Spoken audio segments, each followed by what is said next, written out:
Thanks.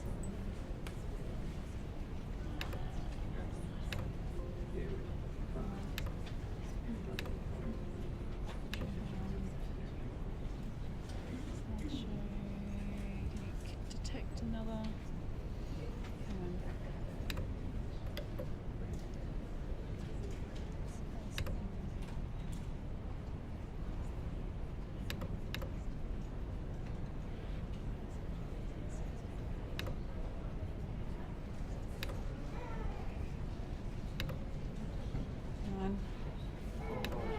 Ooh.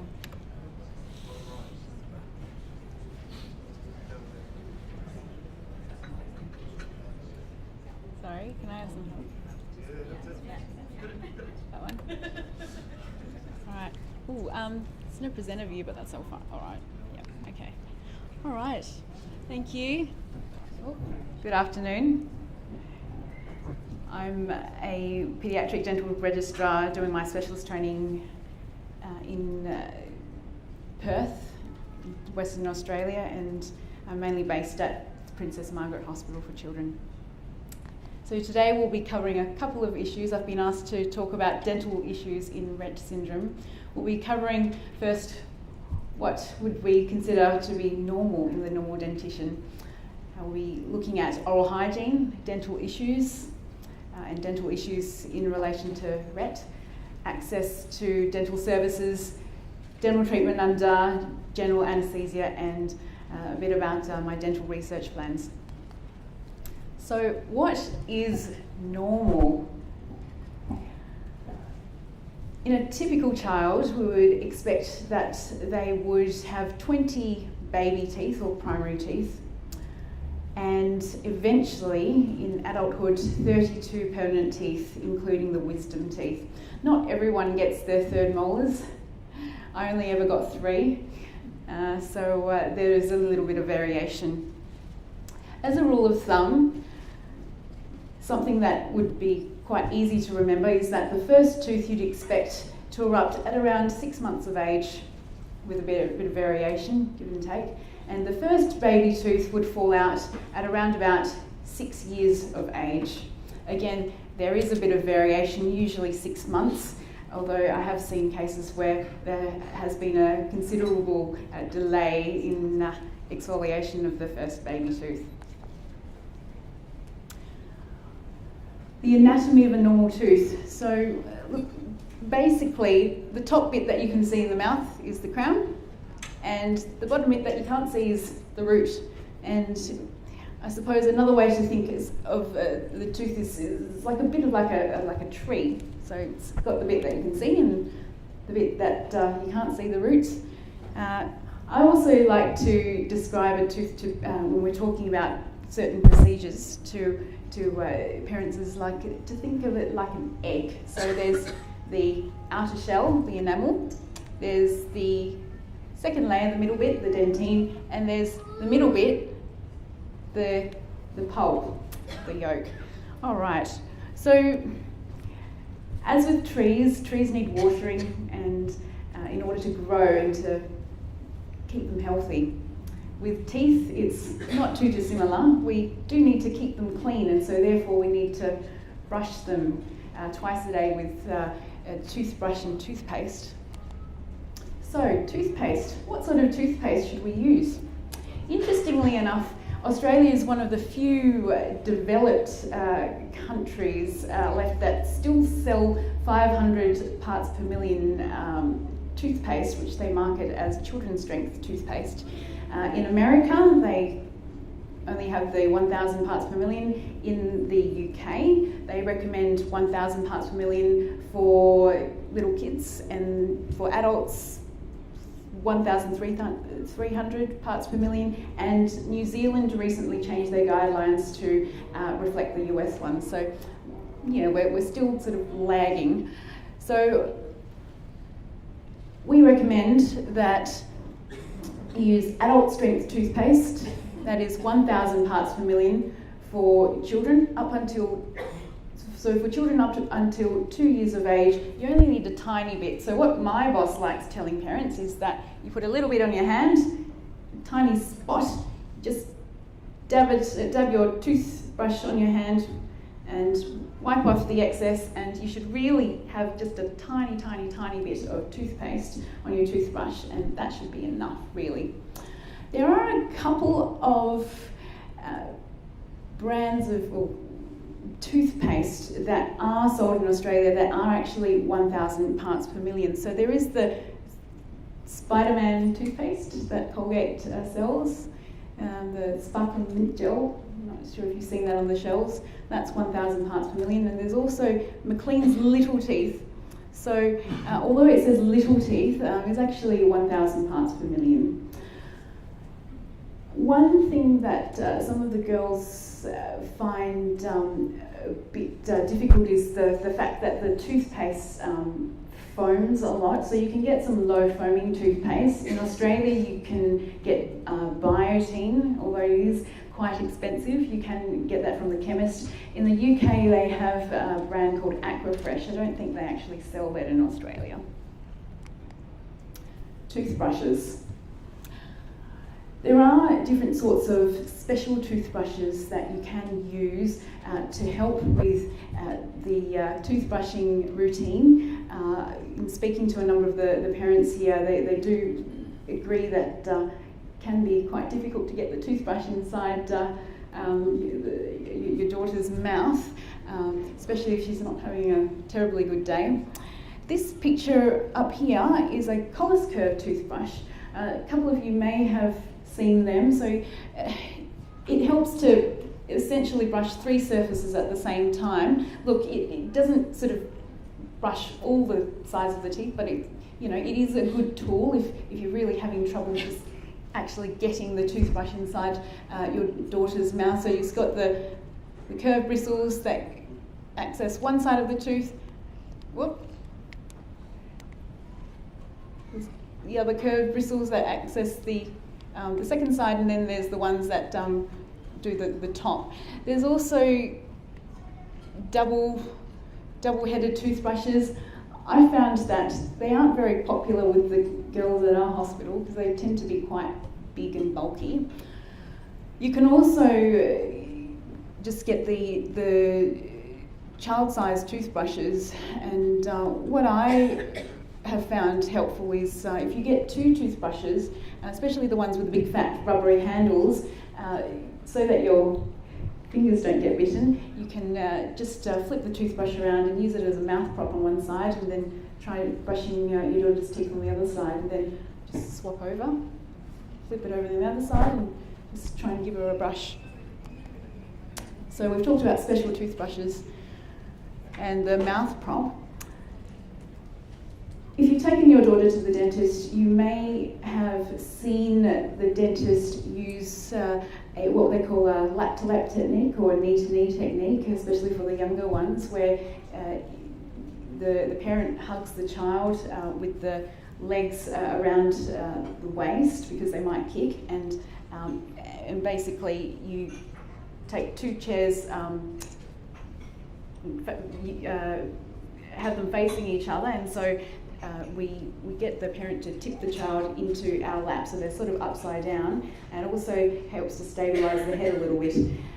You can use a modified version of this at home. So if your child's watching TV and you can just lay them back on the couch and have a bit of a look, or you can use that as an opportunity to brush their teeth. Look, you don't necessarily need to brush their teeth at particular times in the day. She might be having a bad day and you might catch her at a good time. So, if you can manage to get it in twice a day, that would be good.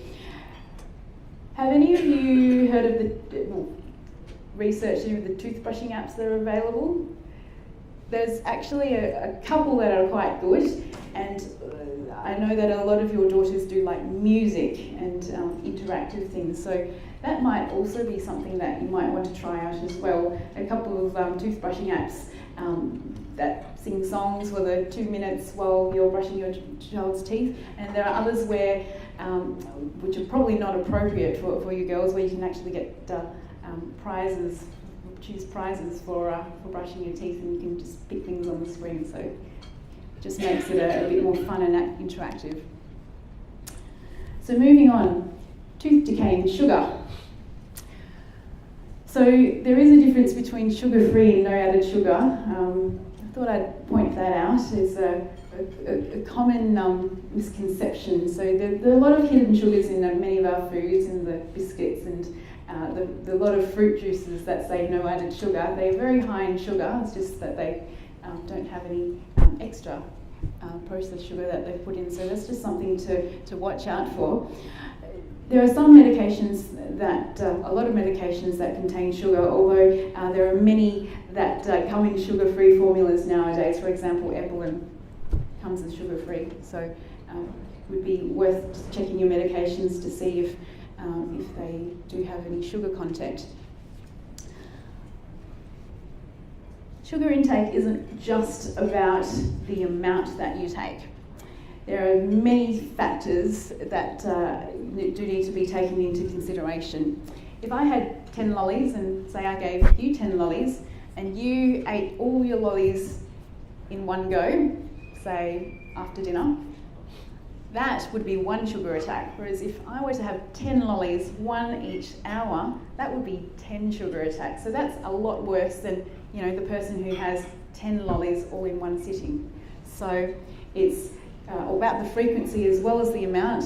Also the contact time. There's a lot of, one thing you may find with your daughter is that sometimes she holds food in her mouth. You find that? And liquid as well. So that's just one thing. So I noticed a couple of you had the sippy cups with the juices there, and so there's just something to bear in mind. The contact time is also something to consider, and you've got the simple sugars, which are a lot worse than things like vegetables, and the simple cooked starches as well. So it is important to brush our teeth at least twice a day, otherwise what can happen is we do end up with tooth decay. And this is a child who's got tooth decay in actually most of her teeth. So this is a child we actually took to theatre in the end to deal with that, and she actually had quite a number of her teeth removed. This picture is a picture of a child I saw in rural New South Wales, and you'll notice that tooth decay doesn't just have effects on baby teeth, but it can also affect the developing adult teeth as well. Here we've got a tooth that hasn't formed properly. In fact, part of it has been missing in its development because of the severe amount of infection that was caused by the hole that was in the baby tooth. You can also see on the side here, it is a little bit dark, there are some little root stumps that have been left behind by the other baby teeth. One thing that happens when you get tooth decay is that when a tooth dies, or what we call becomes necrotic, where the egg yolk part of the tooth dies off, is that you know how baby teeth are meant to fall out at particular times? Well, in these particular cases, necrotic baby teeth, they don't actually fall out, so they actually stay in the gums. And eventually what happens is they cause abscesses and infections. So they actually have to be removed by a dentist. So we've got some retained roots here, and they ended up having to be removed. The interesting thing about baby teeth is that you don't always see the gum boil or abscess before it becomes a full-blown facial cellulitis or fat face. So one thing that can happen, and can happen quite quickly if you leave tooth decay untreated, is that you can get a fat face, and if it is a lower tooth and you get a fat face, it can compromise the airway. So it is important. Prevention is actually much better than taking your child to the emergency department at 12 o'clock at night to be put to sleep, to have everything drained and removed. Another reason that keeping your teeth clean is important is that we want to make sure that the gums are in health and are clean. When things are left on the teeth for a long time, instead of becoming soft, cheesy biofilms and plaque that we can remove with our toothbrushes, they actually become hard and become caked on the tooth. And then it becomes really, really difficult to clean. And also what you can get is swollen gums, like the picture here. Usually gums are a coral pink colour, and the gums you can see are quite tight around the teeth here. As you can see here, there's a lot of plaque and there's calculus, the tartar around the bottom teeth there especially, and you can see the gums are very swollen and very red and like angry. Picture in the bottom corner here is of a patient who is not orally fed but is peg fed, and even in these children is actually very important to clean their teeth, because calculus also builds up on their teeth. If they end up being very, very large chunks of calculus, they can pose an aspiration risk, and particularly not a very nice combination if you've got someone who has respiratory problems as well. Tooth grinding. Tooth grinding is a problem that I know a lot of your girls have, with some of them actually not as severe as in other cases. So what happens is the gradual grinding of the teeth can wear away the eggshell part of the tooth, the enamel, and expose the dentine, the second part of the tooth. In many cases, this is a very slow process and doesn't warrant too much intervention. In cases where the middle part of the tooth is exposed, that is the yolk part of the tooth and the nerve, it can cause considerable pain and discomfort, and that's when the dentist will consider approaches to try and intervene so that it doesn't continue to cause pain or sensitivity. For back teeth, this can involve the placement of a full coverage restoration or a silver crown, a Robocop tooth or princess crown. Have any of your girls been to theatre for? Yep, we've got one. Did she have a silver crown placed? She had 8. Yeah. Did the grinding wear through to the nerve in that case? No, it was just quite severe. Yeah. And for front teeth, what the dentist will sometimes consider placing is white crowns. Did she have white crowns too? She did. So the reason why there is just a bit of blood around here is when we work, I'll show you a picture later, we use something called a rubber dam, sort of like an umbrella for the tooth, to make sure there's moisture control and that there's no bugs getting into our working space, sort of like how the surgeon puts a surgical drape of the tooth, so that'll actually heal. This is taken immediately post-op, so you can see that there's the 4 baby teeth that have the white crowns, and there's 4 silver crowns on the back teeth, so probably not unlike the situation with your daughter. Other dental issues. One dental issue that the parents in the UK were mentioning last month were the mouthing and thumb-sucking habits. In some cases, they worry the parents, and there are also instances where your daughters might tongue thrust.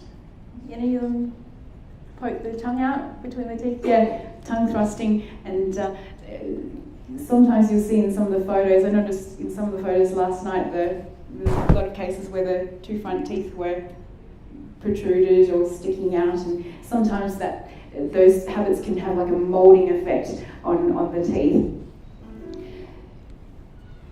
Drooling is also something that has been mentioned by a lot of the parents. Saliva's actually got a protective effect on the teeth, so I wouldn't consider that it's an extremely bad thing. There are medications that are available to help with the amount of saliva that has been produced, but yeah, as I mentioned, it's actually got a pretty protective effect, so I know it can be quite inconvenient, but I probably as a clinician wouldn't be too worried about that. Dental pain. Many of in general, your girls would not be able to tell you explicitly when they're having pain around their mouth. Some things to watch out for would be changes in their behavioural sleep pattern, increased amount of drooling, placing their fingers in their mouth more than normal, hitting the side of their face, if they've got redness or swelling in their face, or if they refuse to eat or drink.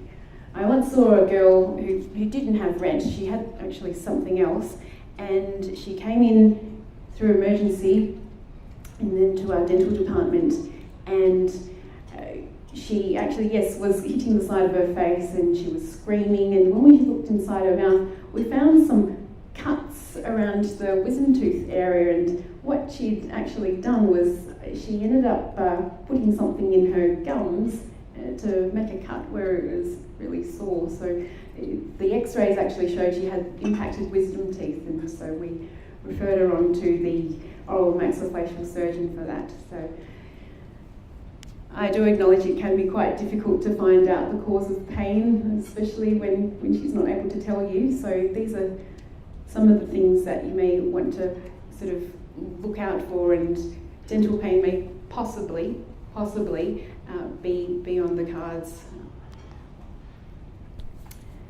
Access to dental services. I'm from Western Australia, so I'm not fully acquainted with the particulars of the public health systems in the other states. However, seeing a specialist paediatric dentist would be a good first point of contact to find out whether or not your daughter may be eligible, if she's not attending one already, eligible for any public health schemes in your state, for example, through the Children's Hospital. I do know that there is a Rett clinic in Westmead, in New South Wales, and also in Queensland, and I think that the girls are also seen in the Royal Children's in this state as well.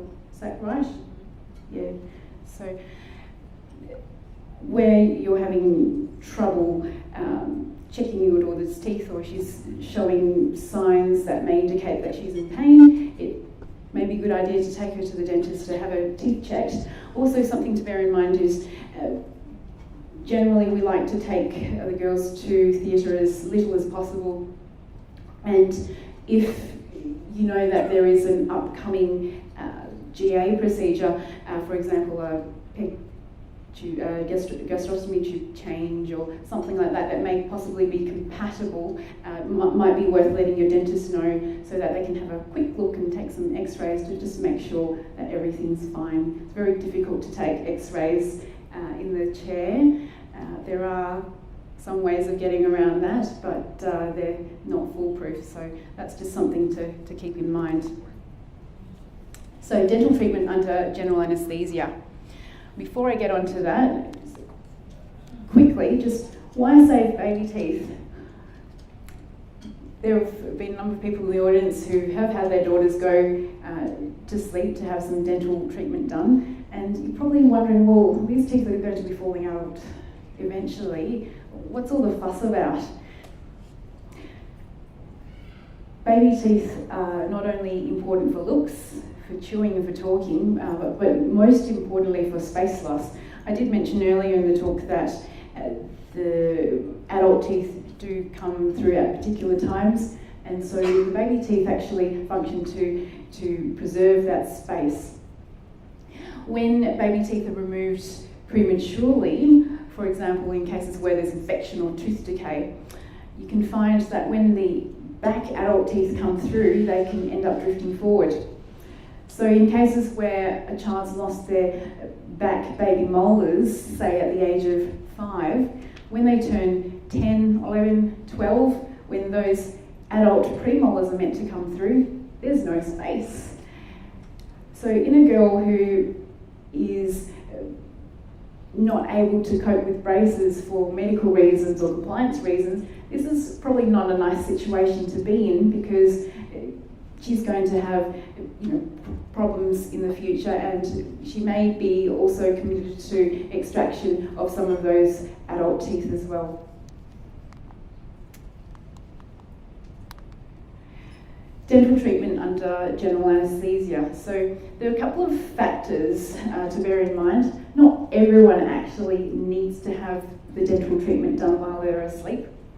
We need to look at the treatment need. Is there actually anything that needs to be done when she's asleep?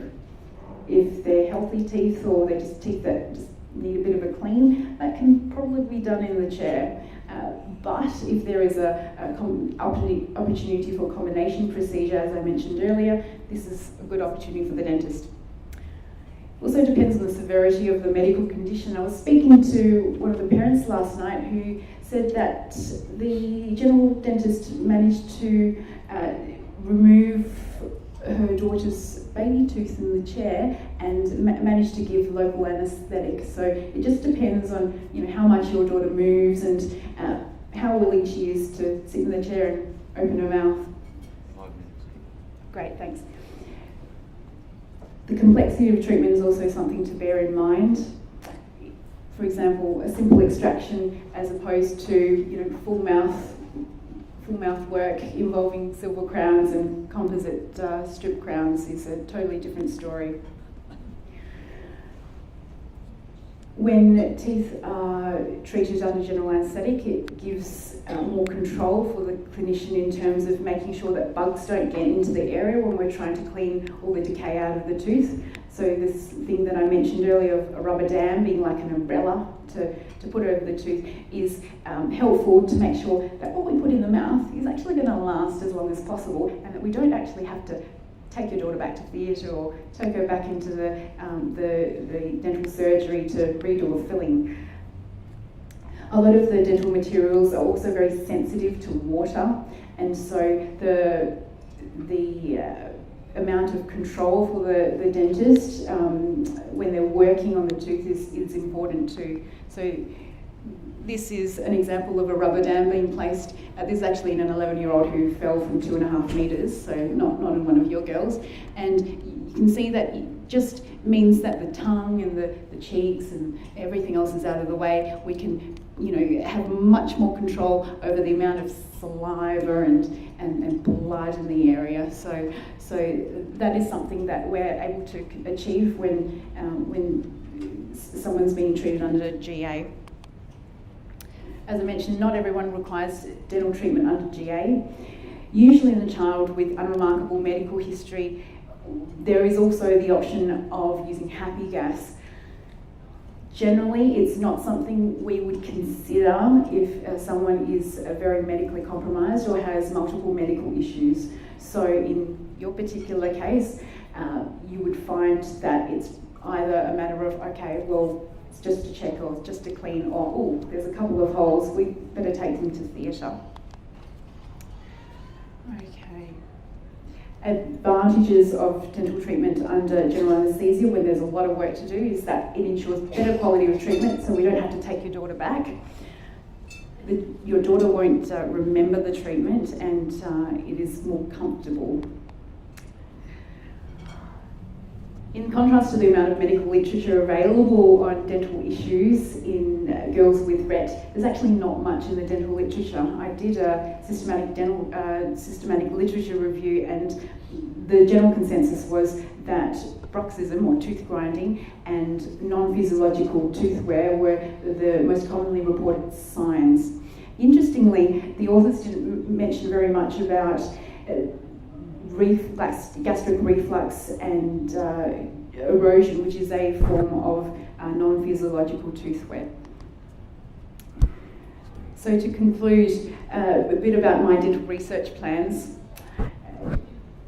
Helen had previously mentioned that there are two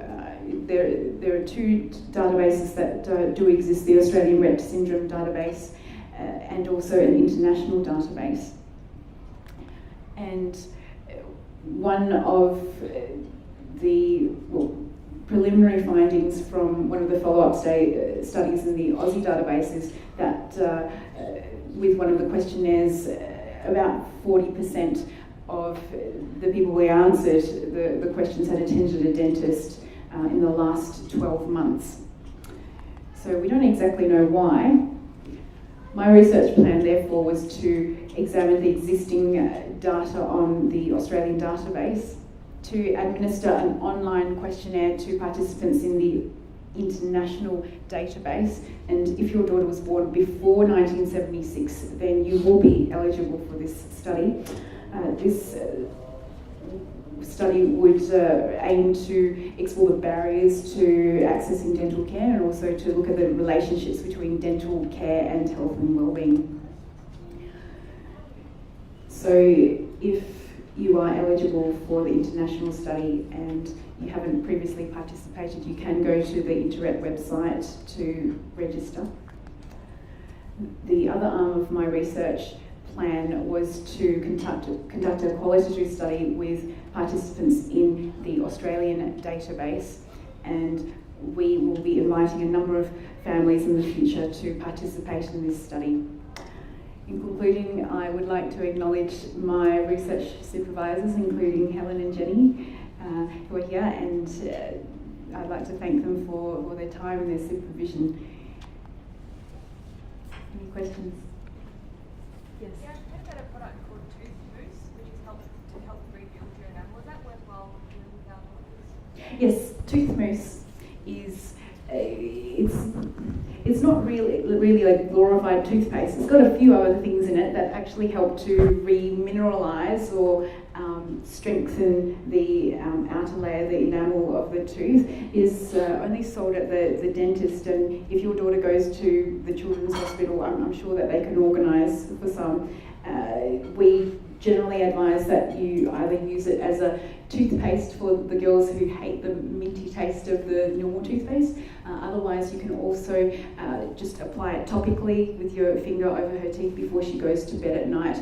And this is also helpful, especially with girls who have the reflux, because the saliva, the tooth mousse in your saliva will act as a sort of like a reservoir to have a protective effect over your teeth when your daughter is asleep. Yes? The swallowing of foam after you've brushed your daughter's teeth, is that harmful to the body? Look, that's a good question. That has also got to do with the amount of toothpaste you should be using. The new guidelines actually advocate that you actually brush your teeth, spit and no rinsing. So the amount of toothpaste, as I mentioned, to use in very little girls is just basically the tiniest bit, like literally a smear. You should hardly see it on your the toothbrush, and just a pea-sized amount for 2 to 6 years old. And it's a topical effect. So you shouldn't be using too much, and if your daughter swallows a little bit, it should be fine. That's it. Okay, folks.